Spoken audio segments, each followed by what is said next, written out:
بسم الله. الحمد لله، والصلاة والسلام على أشرف الأنبياء والمرسلين سيدنا محمد وعلى آله وصحبه وسلم تسليما كثيرا. لله ملك السماوات والأرض يخلق ما يشاء، يهب لمن يشاء إناثا ويهب لمن يشاء الذكور أو يزوجهم ذكرانا وإناثا ويجعل من يشاء عقيما، إنه عليم قدير. ربنا إنك تعلم ما نخفي وما نعلن وما يخفى على الله من شيء في الأرض ولا في السماء. الحمد لله. الحمد لله الذي وهب لي على الكبر إسماعيل. الحمد لله الذي وهب لي على الكبر إسماعيل وإسحاق، إن ربي لسميع الدعاء. رب اجعلني مقيم الصلاة ومن ذريتي، ربنا وتقبل دعاء. آمين آمين. إلهي سبحانه وتعالى أيي مهد أردن أسقناتي. إلهي سبحانه وتعالى وحا أسقنادي عرك إيا دولك. إلهي سبحانه وتعالى وحا أبورا وحو دونه. إلهي سبحانه وتعالى قفكو دونه ويل أيوسيا. إلهي سبحانه وتعالى قفكو دونه قبل أيوسيا.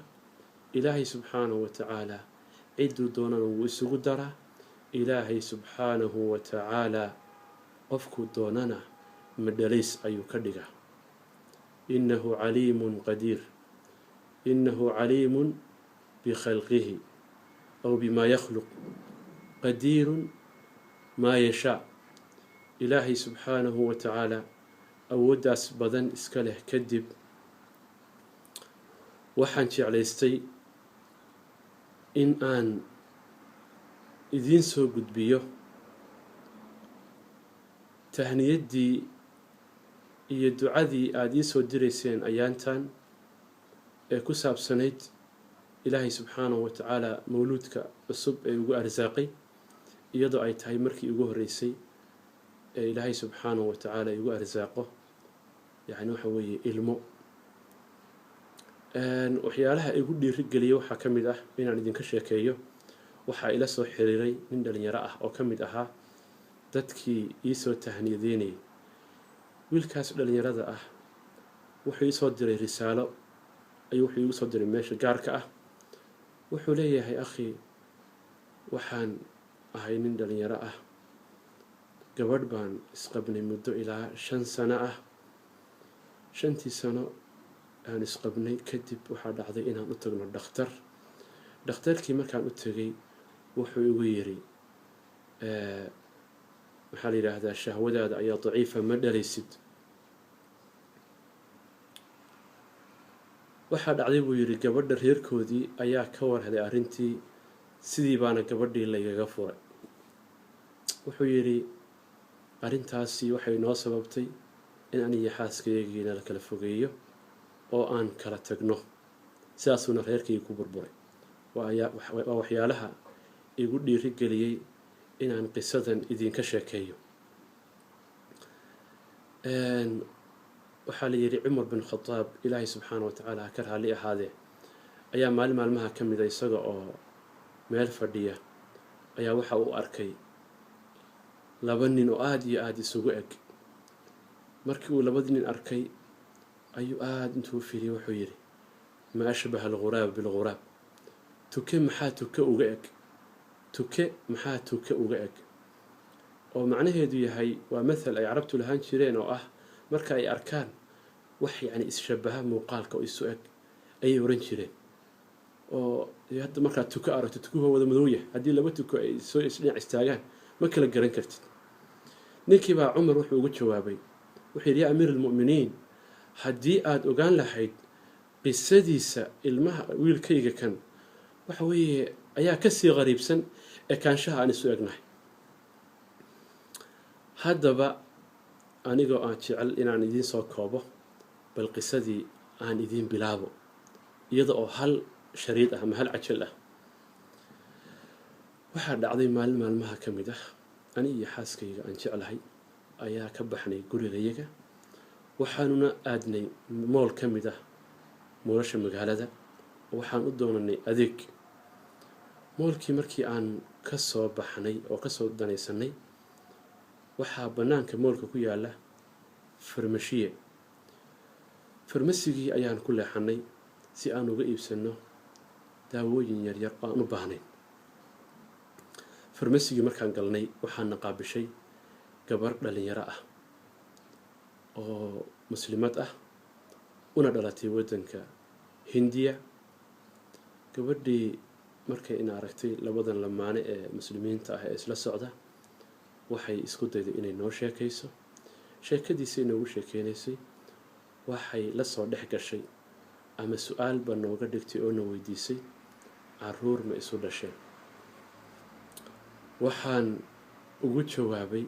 isla markiiba anigoo nafteyda ka hadlaya wax caruur ah maanaan isu dhalin. waxay igu tiri waxaa jirta gabarh saaxiibtay ah oo in muddo aan dhalin. waxay u tagtay dhakhtar dubay ku yaalla oo la yidhaahdo maxamed ashraf. waa nin hindi ah oo takhasuskiisu uu yahay madhalaysnimada iyo waxa khuseeya. marka waxay tiri hindiya wuxuu ku leeyahay meel weyn buu ku leeyahay oo bishii mar buu aadaa. halka kanna wuxuu ku leeyahay ciyaadad weyn ayuu ku leeyahay. marka aad bay u fiicnaan lahayd inaad tagtaan oo ilaahay subxaana wa tacaala hadduu idin qadaray waa helaysaane aada meeshaa tagtaan. hadalkii gabadha aad buu noo farax geliyey annaga oo ogsoonayn nebiga calayhi salaatu wassalaam hadalkiisii u lahaa isdaaweeya addoomaha ilaahayow ma jiro ilaahay subxaana wa tacaala cudur uu soo dejiyey ilaa dawadiisa ayuu soo dejiyey. si kasta xaalku ha noqda gabadhii isla markiiba waxaan ka dalbaday in ay noo qorto telefoonka dhakhtarkaas. isla markiiba waxay wacday gabadh saaxiibteed ah ama qof saaxiibkeed ah ma garan karo qofku ahaa. nambarkii ayaa loo sheegay kadibna nambarkii ayay warqad yar noogu qortay. waxay tiri la xiriira aniga xaaskaygu ilaahay subxaana wa tacaala ha ii xifdiye. waxaan ka soo baxnay ciyaadadii ama farmasigii waxaanuna soo aadnay dhankaas iyo guriganaga. gurigii markii aanu nimid xaaskii waanu sheekaysanay. runtii waxaanu ka sheekaysanay dhakhtarkaas inaanu booqanno oo soo fiirino. ilaahay subxaana wa tacaala xaaskii ha xifdiye waxay igu dhiirigelisay in aan dhakhtarkaas u tagno oo aanu aadno. arrintii waanu isla waafaqnay. maalin maalmaha ka mid ah ayaanu israacnay anigii xaasku. waxay ahayd bishii 1 2013. dhakhtarkii markii aan u tagnay intaan jidka kusii jirnay mawcid baa naloo sii sameeyey ballan. markaan meeshii tagnayna malaf cusub ayaa naloo furay fayl cusub ayaa naloo furay. faylkii markii naloo furay waxaa la yidhi fadhiista. meeshu waxay ahayd meel aad iyo aad u buuq badan oo dad fara badan ayaa kuyuu ku jira oo waxa weeye mid ilmo raadinaya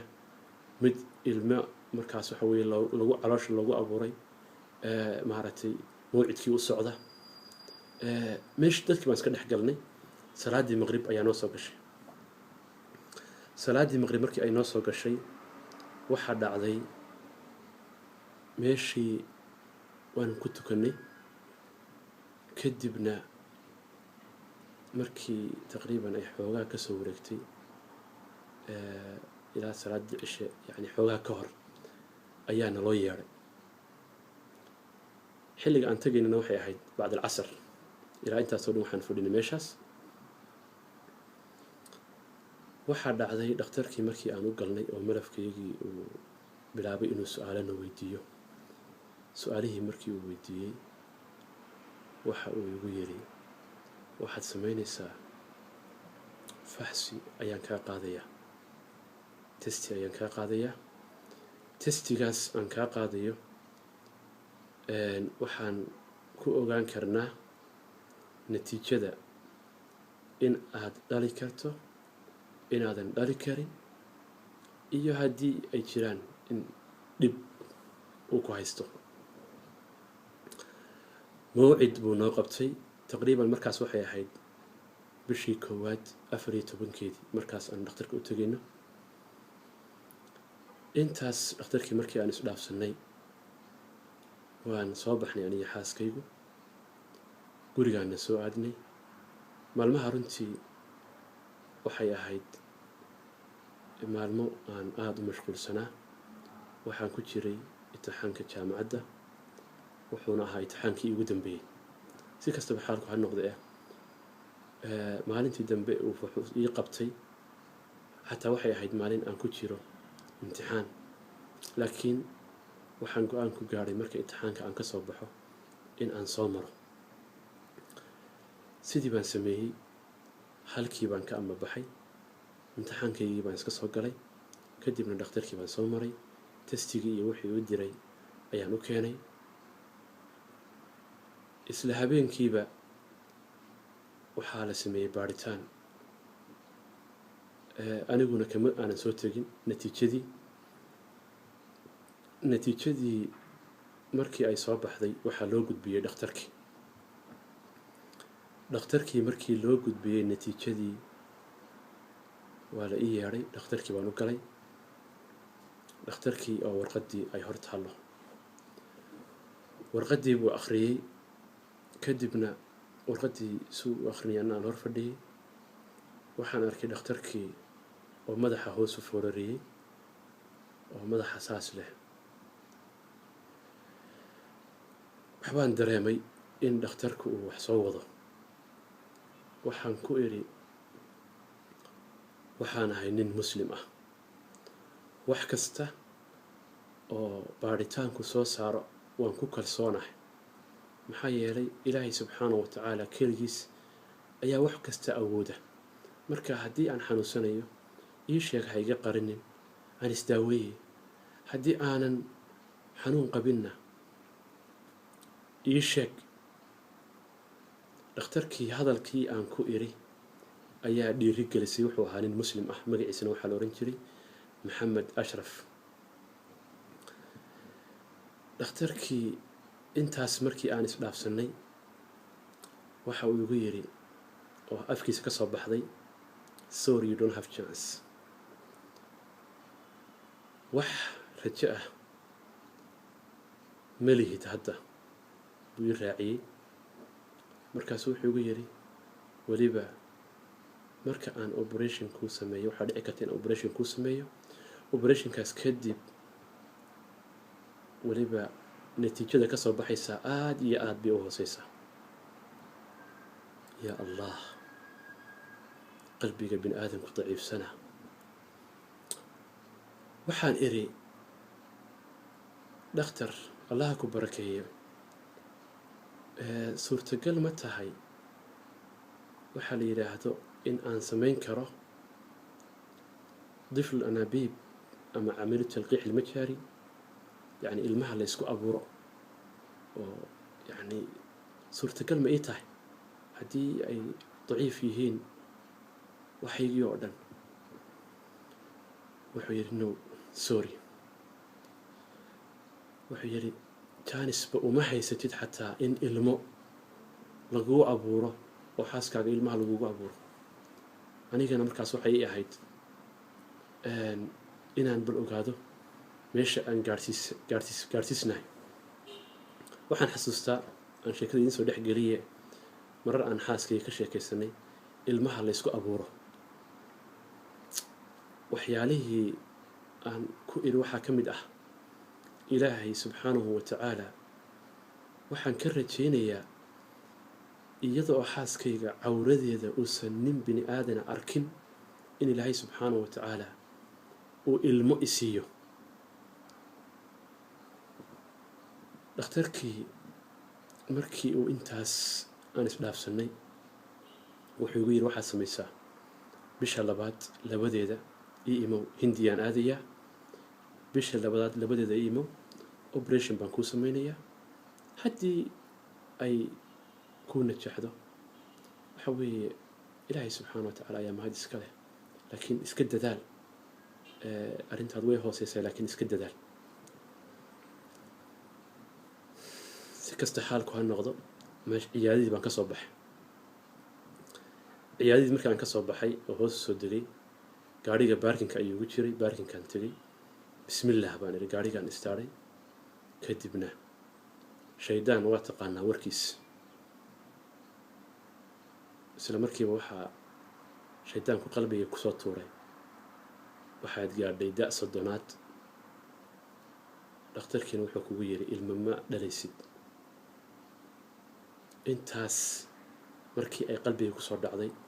isla markiiba allah subxaanahu wa tacaala qalbigayga wuxuu ku soo riday sakiino iyo damaaniino yani deganaansho iyo xasilooni isla markiiba ilaahay subxaanahu wa tacaala wuxuu waafajiyey duco ka mid ah adciyada nebi moxamed calayhi salaatu wasalaam wayna baray ee weliba la akhristo salaadaha marka la tukado kadib ducadaasi waxay ahayd allahuma laa maanica limaa acdayt walaa mucdiya limaa manact walaa yanfacu da ljaddi minka aljad adkaartaas iyo ducadaas ayaan ku celcelinayay waxaan ka soo dhaqaaqay magaaladii markaas aan joogay waxaan soo aaday magaaladii aan deganaa intii jidka aan soo socday hal mar shaydaanka ma siinin jaanis waxaan ku celcelinayay allahuma laa maanica limaa acdayt walaa mucdiya limaa manact walaa yanfacu da ljaddi minka aljad aad baan ugu celcelinayay aad iyo aad ayaan ugu celcelinayay waxyaalaha qalbigay kusoo dhacaya waxaa ka mid ahaa dhakhtar yahow ataxadahka biducaa ducada ilaahay subxaanahu wa tacaala ayaan waxa weeye baryayaa oo hadalka aada igu tiri ku burinaya waxyaalaha aan lahaa waxaa ka mid ah ilaaha candhuufta ka sameeya ilmo noolow dhakhtarkaas hadalkaas ayuu igu yidhi adiguna candhuuf yar oo jilicsan oo dad iska raaxaysanaya waxa weeye ka timid ayaad bashar ka abuurtaa yaa rabbi hadalkiisaas ku beeni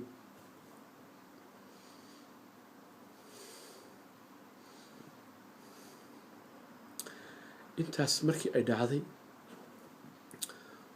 waxaan soo aaday telefoon baa ii soo dhacay kadibna waxaan kala gooyey adkaartii iyo ducadii aan waday gurigaygii baan soo aaday xaaskayga ayaan u imid ilaahay xifdiyo xaaskayga markii aan u imid waxaan ku idhi iyada laftigeedu waxay iga sugaysay natiijadii dhakhtarka waxay igu tiri maadaa qaala laka abiib dhakhtarkii muxuu kugu yidhi dhakhtarkii muxuu kugu yidhi isla markiiba jawaab baan siiyey waxaan ku idhi dhakhtarkii wuxuu igu yidhi ma dhalaysid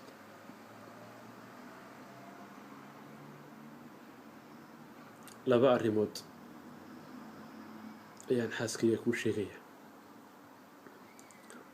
labadaas arrimood kii kula qurux badan samee waxaan ku idhi haddii aada jeceshahay in aad ila noolaato oo sidaa aada iigu sabirto faxaya hala haddii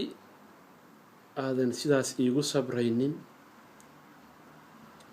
reerkiina ayaan kuu dirayaa isla markiiba xaaskaygu ma aysan noqnoqon waxay isiisay jawaab qalbigayga meel ka gashay jawaabtaasi waxay ahayd waxay tiri yacni siiqadii weliba xabiibi sida ilaahay subxaanahu wa tacaala kuu qadaray ayaan raalli ku ah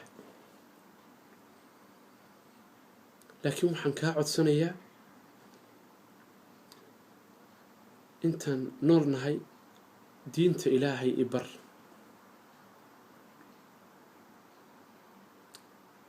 allahu akbar ilaahay subxaanahu wa tacaala markiiba laabtaydii way degtay. waxaan aad iyo aad uga dhimanayay oo aad iyo aad murugo iigu ahayd anigoo ogsoonaa in ilaahay subxaanahu watacaala uu wuxuu rabo bixiyo, ilmahana ilaahay subxaanahu watacaala ay gacantiisa ku jirto. waxaa aad iyo aad iigu ahaa dhib iigu ahaa waxaa la yidhaahdo furiin, inaan dhinto inaan xaaskayga furo. haddii ay jawaab isiiso aanan raalli ka noqon, waxaan aada u jeclaa inaan dhinto. si kastaba xaalku ha noqdo, waxaa dhacday ilaahay subxaana watacaala isla markiiba qalbigayga waasic ayuu ka dhigay.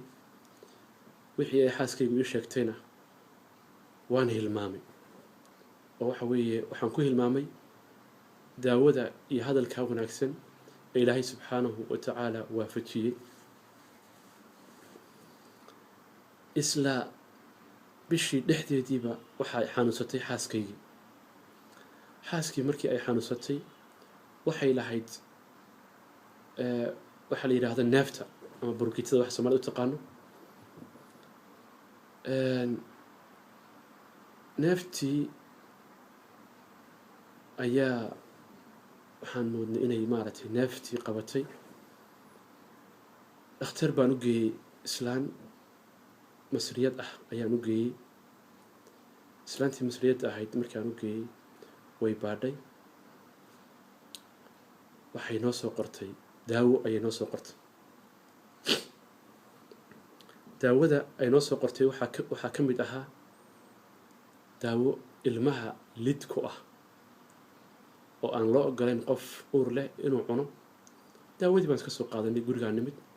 daawadii bay xaaska cuntay. haddana waxa weeye xanuunkii isma bedelin, waa sidiisii. kadib waxay tiri ilow iyo ilow waa inaad i geyso meel yani waxa weeye raajo ah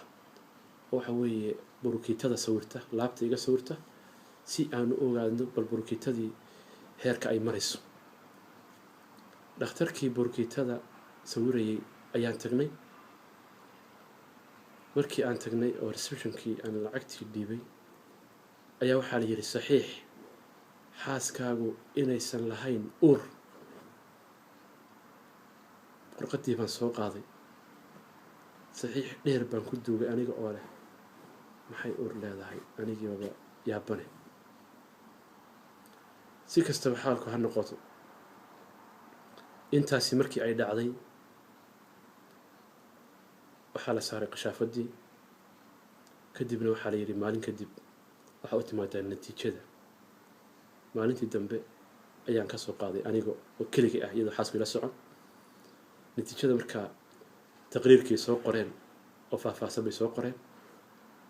taqriirkii baan xaaska u akhriyey in wax cusub aysan ku soo kordhin burukiitadii, xaaladuna sidii hore ay tahay. xaasku kuma aysan qancin arrintaan u sheegay. waxay tiri ilow iyo ilowba waxa weeye dhakhtarkii igu celi, anigu waan xanuunsanayaa, marka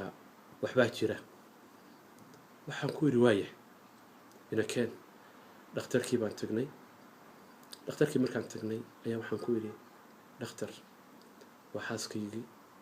wayna xanuunsanaysaa, waxaan kaa codsanayaa niyadda u dhis, una sheeg inay caafimaad qabto. wuxuu igu yidhi sidii buu waayahay buu igu yidhi. xaaskii buu arrintii u sheegay. wuxuu ku yidhi walaalay waxba ma qabtid, xaaladaaduna way fiican tahay. intaas markii ay dhacday gurigaygaan iskaga soo noqonnay. galabtii dambe weliba waxaan filaya inay bacda almaqrib may ahayd mise qabla almaqrib, baan guriga anigoo joogna, xaaskuna ay fadhiga fadhido ayaan soo galay. meeshii fadhiday ayaan soo hor istaagay, sidaasaan u eegay. waxaa ii muuqata oo aan dareemay xaasku inay xanuunsanayso. waxaan ku idhi waxaad samaysaa saasaan indhaha ugu eegay ugu celiyey waxaan iri iyadaa waxay igu tiri waan xanuunsanayaa anigu waan xanuunsanayaa waan eegay waxaan iri uur baad leedahay anigu markaan leeyahay markaa uur baad leedahay waan iska iri hadal aan iska tuuray buu ahaa way qosashay waxay tiri uurka xagee baan ka keenay dhakhtarkiisu hadalkii uu kugu yiri ma ilowday markii aan ku iri uur baad leedahay iyana ay jawaabta ay siisay ayaa qalbigayga wax ku dhaceen markaasaan waxaan ku iri uur baad leedahay hoos baan u degay farmasi naga hooseeya ayaa waxaan kasoo iibsaday testi bahalkan waxa weeye uurka lagu maaragtay fiiriyo waan soo qaaday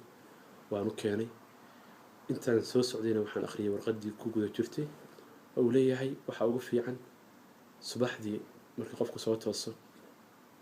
in testiga la sameeyo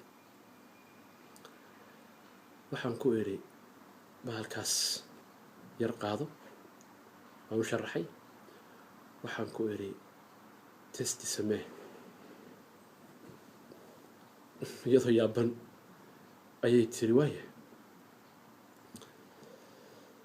subaxii salaada subax masaajidkaan iska aaday markaan soo tukaday ee soo noqday ee guriga imid ayaa waxaa dhacday waxaan imi xaaskiyo fadhida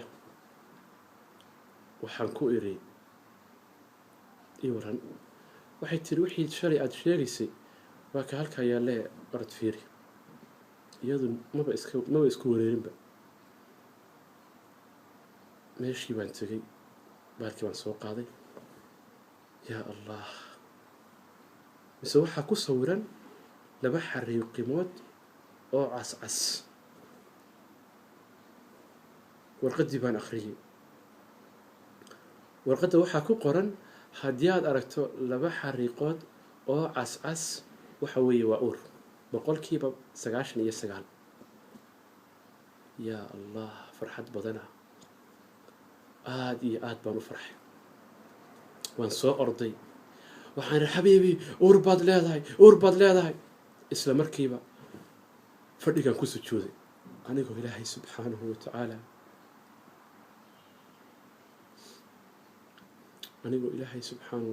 u mahad celinaya intaasi markii ay dhacday xaasku iyada laftigeedu waxna qalbigeeda waa galeen laakiin way kuma kalsoona sida aniga markiiba qalbigayga wax u galeen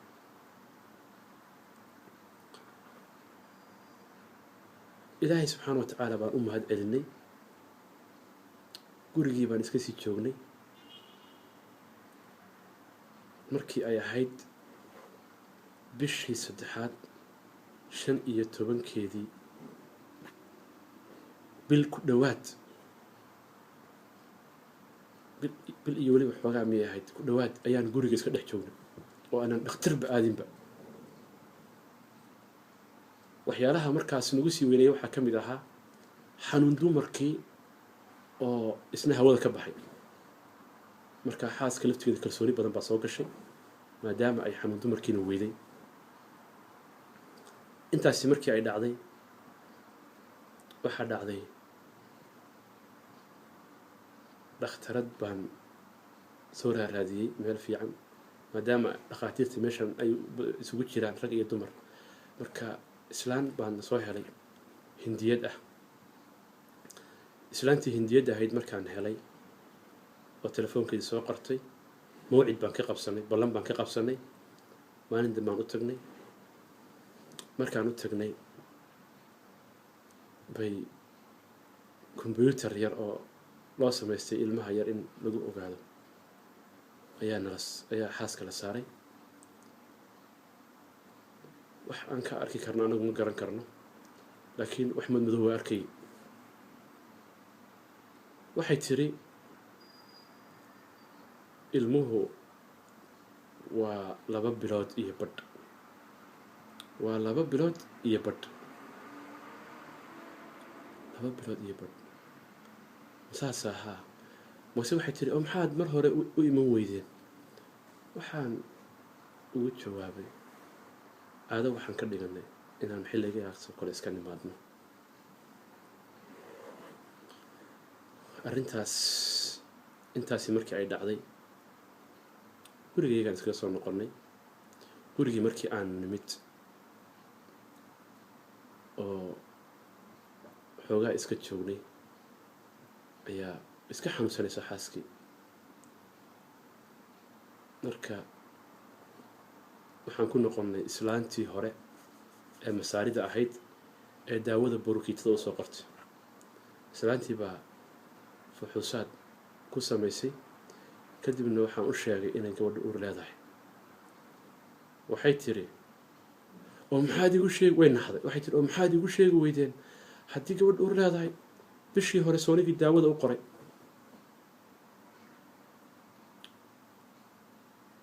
markaasaan waxaan ku yidhi maanaan ogeyn aada iyo aad bay u yaabtay aada iyo aad bay u yaabtay waxay tiri oo iga codsatay haddii ilaahay subxaanahu wa tacaala uu ilmo ku siiyo ilmahaas caafimaadkiisa ila soo socodsii waxaan ku yidhi maa calik wax dhibaataa ma laha ilaaha subxaanahu wa tacaala uurkaas geliyey daawo yaroo aada siisay waxba ka tari mayse waad mahadsan tahay insha allah waana kuu sheegi doonaa qisadii xaaska iyo ilmahaas quruxda badan ee ilaahay subxaanahu wa tacaala na siiyey oo kooban waatana ilaahay subxaanahu wa tacaala baana mahad iska leh runtii aniga muhiimadda runtii dad fara badani waxa weeye waxa ay isleeyihiin yacni jacaylka quraata ee uu jecel yahay ilmaha ayaa u geeyey farxaddaa faraha badan iyo hadalladaas uu maaragtay ka sheekaynayo laakiin runtii waxaan ogahay dad fara badan oo walaalahayga ah oo ila mid ah oo iga khayr badan in ilaahay subxaanahu wa tacaala uusan ilmo siinin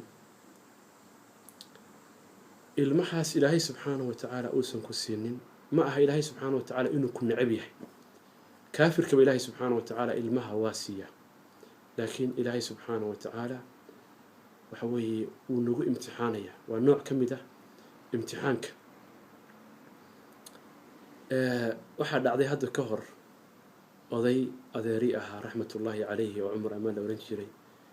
ayaa wuxuu guursaday xaas waa berigii hore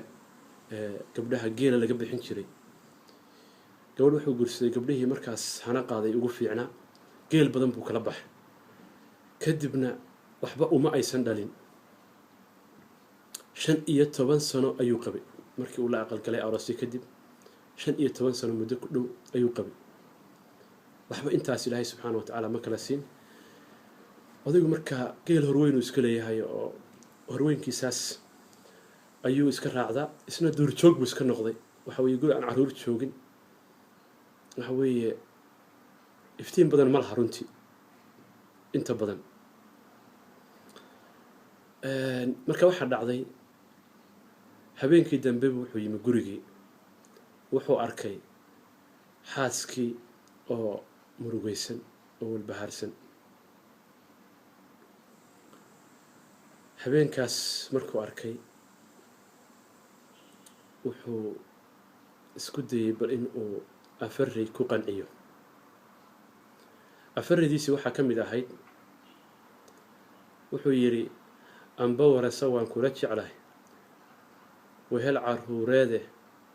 wuxuu yidhi amba wahanka waan kula qabaa waayaha adduune amba warasa waan kula jeclahay wehel caruureede waxba ha igu weyrixin rabbaan wiil ka sugayaay waxaa la yidhi odaygii ilaahay subxaanahu wa tacaala wuxuu siiyey 3 wiil oo isku xiga wiilkii u horreeyay waxaa loo bixiyey maxamed 3 wiil oo isku xiga ayuu ilaahay subxaanahu wa tacaala siiyey kadibna naag kale ayuu guursaday oo ilaahay subxaanahu wa tacaala caruuro kale ayuu siiyey wuxuuna ahaa nin ilaahay subxaanahu wa tacaala khayr badan siiyey iyada oo faamilku hadalla isku turtuurayaan ama afari isku turtuurayaan waxaa ka mid ahayd faamilka hoose aan ka dhashay oo ay leeyihiin bal aan eegno aw khayro ina ammaan waayey yacni odaygaas yacni suu ahaa markii dambe ilaahay subxana wa taala ugu barwaaqeeyey yacni wuxuu noqday leader markii ilaahay subxaana wa tacaala yacni u furfuray oo ilaahay subxaana wa tacaala yacni uu ilmasiiyey wuxuu soo dhex galay bulshadii meeshii markii hore uu horweynka iyo geela ka raaci jiray ilaa markii dambe reerkiisa uu ka noqdo waxa weeye nin mataqaanaa yani ay ku faanaan ilaahay subxaana wa tacaala ayaa runtii bixiya hadda ka hor waxaan xasuustaa habeenada ka mid ah aniga oo gurigayga jooga ayaan waqti horena way ahayd waxaan hal mar ku hamiyey in ilaahay subxaana wa tacaala bal aan afarey yar ku baryo afareydii waxyaalaha aan ka xasuusto waxaa ka mid ah waqti horena way ahayd almaanicu waa magaca lown muran ka taagnayna macno ma leh adduunyadu hadduu mowdku daba yaaliyo maalmaha ku soo mara waa inaad kala macaashtaane maal iyo awlaad aan helnaa waa muunadda adduune midigteenna kuma haysanee maalig baa bixinne mani weeye waxa uu ilaah midab ka yeela maryama iyadoon ina rageed maalin qura eegin minkeeda macbuud baa mar qura wiil ku maamulaya macbuudow allahayow haddeer weelku waa marane midigteena noo saar waxay muhatay laabteen ducadu way horeysay dad fara badan oo saalixiin ahna ilaahay subxaanahu wa tacaala way ii baryeen runtii waxyaalaha aanan ilaawi karin waxaa ka mid ah oo qalbigayga had iyo goor ta'hiirka ku sameeya xilliyada ka mid ah annagoo xaramka joogna oo aan meesha sacyiga marayo ayaa waxaan maqlay gabadh leh rabbi laa tadarnii fardan wa anta khayru lwaarihiin rabbi laa tadarnii fardan wa anta khayru lwaarihiin meesha ayaan isgarab soconnay anigaa markaa ka horeeya markaasi waxay ku celcelinaysaa rabbi laa tadarnii fardan wa anta khayru lwaarihiin rabbi laa tadarnii fardan wa anta khayru lwaarihiin meeshii hadalkeedii gabadhaas waa i saameeyey aada buu runtii i saameeyey waxaan ilaahayow rabbiyo gabadhaas waxaan kuu weydiinayaa in aad ku arsaaqdo ilmo runtii ta'hiir bay igu samaysay hadalkaas ay leedahay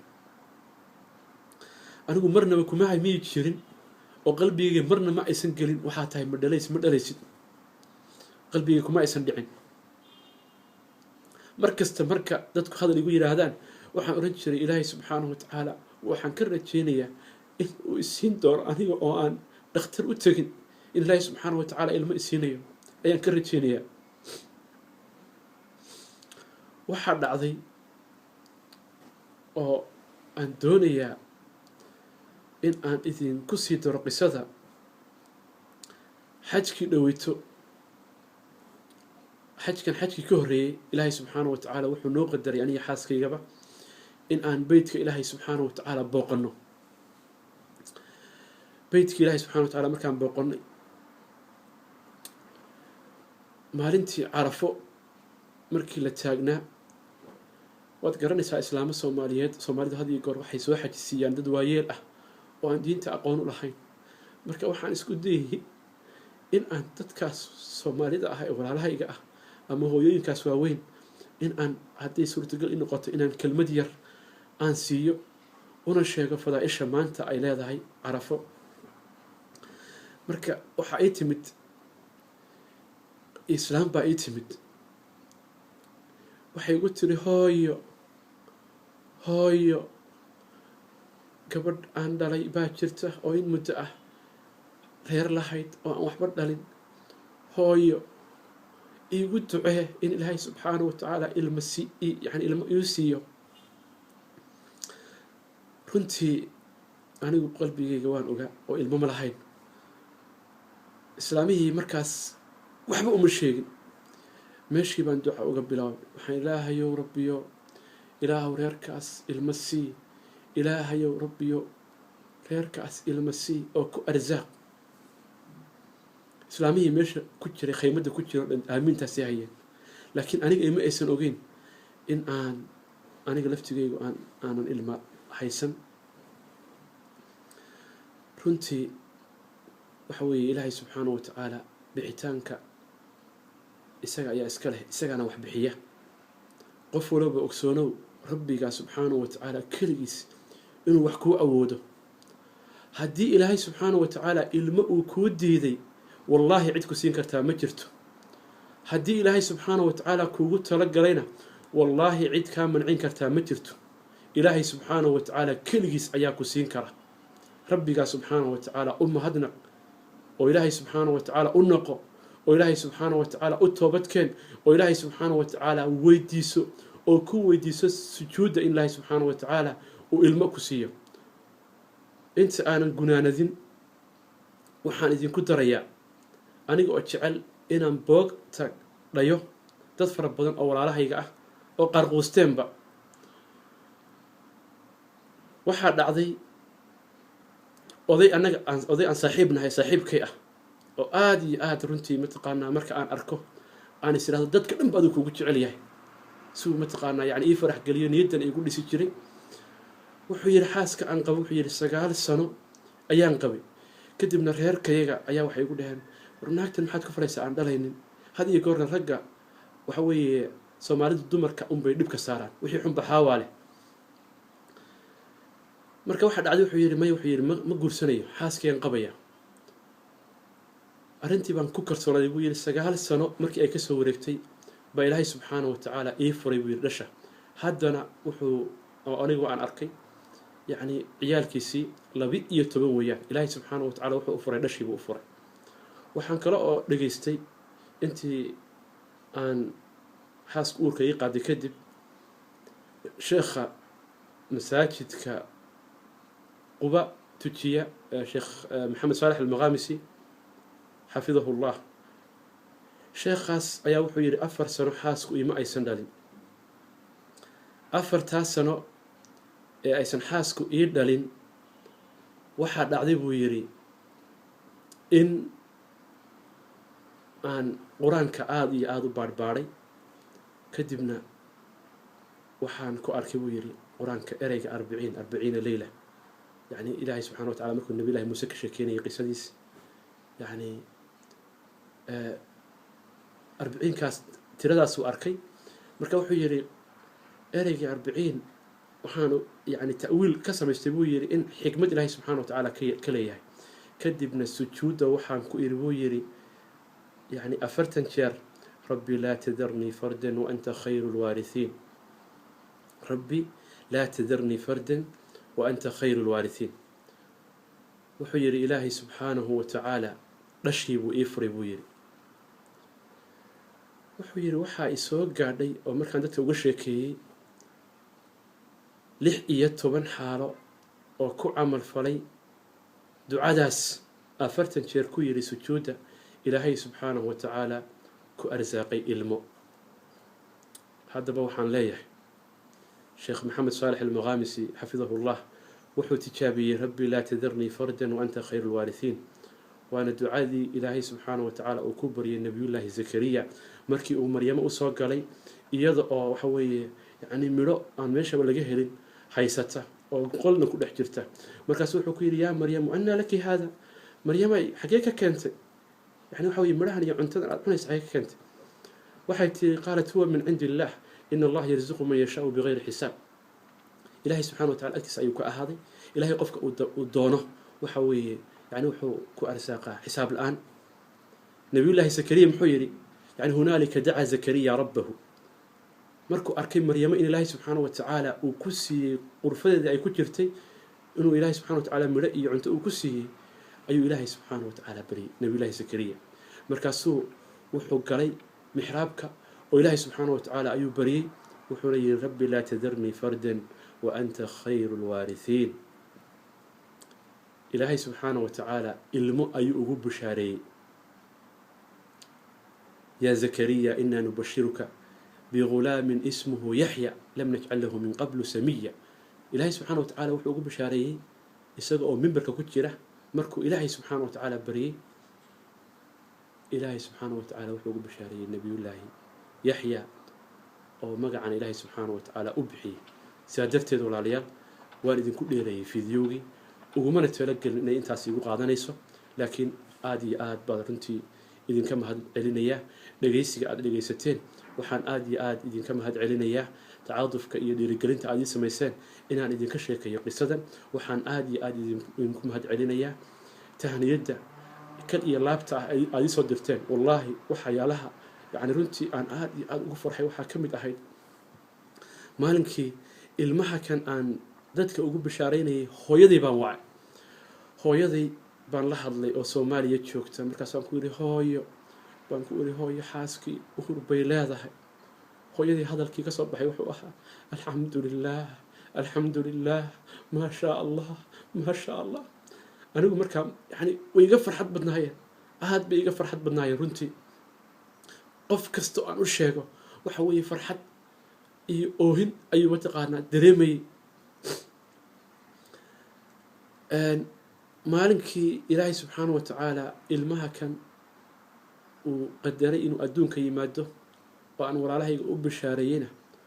runtii yacni farxadda ay dareemayaan dadka ila soo xidhiidhaya waliba khaasatan dadka aan isku meesha joogno oo xaalkayga wax ka ogaa runtii يعني waxa weeye waxay ii siyaadisay farxad weyn iyo iimaaniyaad marka walaalayaal ilaahay subxaanahu watacaala ayaa mahad iska leh kaligiis ilaahay kadib subxaanahu watacaala waxaan u mahad celinayaa dareenkii naas walaaltinimada leh iyo farxaddii naas walaaltinimada leh iyo qalbigii naas wanaagsan iyo ducadii naas wanaagsan ee aad nagu dhiirigeliseen ilaahay subxaanahu watacaala waxaan ka baryayaa mawluudkaas uu nagu arsaaqay in ilaahay subxaanahu watacaala uu ka yeelo mid ilaahay subxaanahu watacaala uu muslimka ku cizeeyo hadda waxaa batay zaman ilmo la dhalay oo ilmihii waxa weeye yani waxa weeye qaar ay gaaloobeen ilmo waxaa arkaysaa waxa weeye waalidkii caasi ku noqday ilaahay subxaanahu watacaala waxaan ka baryayaa oo weydiistay in ilaahay subxaanahu watacaala uu ilmahaas uu ka yeelo ilmo anfaca diintiisa dalkiisa dadkiisa ilaahay subxaanahu watacaala waxaan ka baryayaa inuu noqdo xidigii ilaahay subxaanahu watacaala u soo saaray muslimiinta ilaahay subxaanahu watacaala waxaan ka baryayaa inuu inta uu nool yahayna ilaahay subxaanahu watacaala nolol karaamo leh uu ku karaameeyo maalinka ilaahay subxaanahu watacaala oofsadayna in ilaahay subxaanahu watacaala uu darajeeyo isaga iyo waxa weeye hooyadiis runtii waxaan hilmaami karin xaaskayga qiimaha badan xaaskayga sabirka badan ee iga sabirka badan xaaskayga ii sabirtay intaas intii aan isqabnay aad iyo aad baan ugu mahad celinayaa waxa weeye waxaa la yidhahdaa likulli cadiimin nin kasta oo waxa weeye madaxaho mataqaanaa yani wax noqda waraa'uhu imra'a yani haweeney baa mataqaanaa ka dambaysa ilaahay subxaanahu watacaala unbaa abaalkeeda gudi kara abaal weyn bay igu leedahay ilaahay subxaanahu watacaala ayaa abaalkeeda gudi kara waxaana isku dayayaa ilaahay subxaanahu watacaala inta uu inoolaysiiyo inta ay nooshahay inaanan naa kale la guursan ayaan rajaynayaa ilaahay idankiis aad iyo aad baad mahadsantihiin wajazaakum allahu khayran wassalaamu calaykum waraxmat ullaahi wabarakaatuh